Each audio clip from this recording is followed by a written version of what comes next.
Hello, myself Dr. Umaira. I am from JT Arts, Science and Commerce College for Women, Malegaon, Nasik. My title is Blood. Blood is the river of life that surges within us, transporting nearly everything that must be carried from one place to another within the body. Blood is the only fluid connective tissue in the body. Although blood appears to be a thick, homogeneous liquid, the microscope reveals that it has both cellular and liquid components. Blood is a specialized type of connective tissue in which living blood cells, the formed elements, are suspended in the non living fluid matrix called plasma.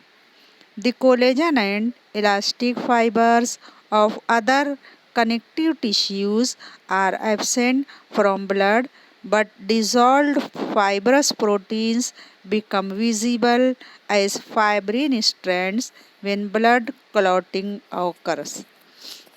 Blood is a sticky, opaque fluid with a characteristic metallic taste depending on the amount of oxygen it is carrying. The color of blood varies from scarlet, that means oxygen rich, to a dark red when oxygen is poor. Blood is heavier than water and 5 times more viscous because of its formed elements. Blood is slightly alkaline with a pH between 7.35 and 7.45.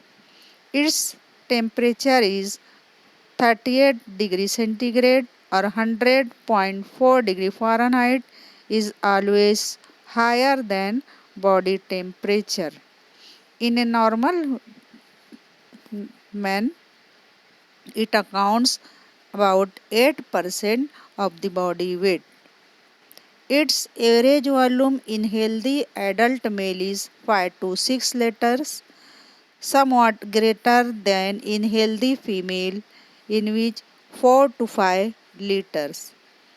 The blood perform number of functions, all concerned in one way or another with substance distribution, regulating blood level of particular substances or body protection. These functions overlap and interact to maintain the constancy of our internal environment.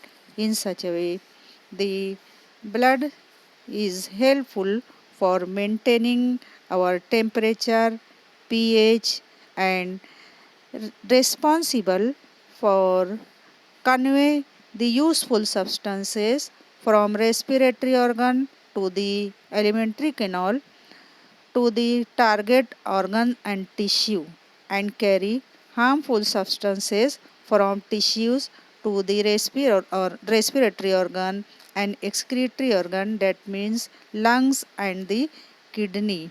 So in such a way the transporting system of the body is performed by the help of blood.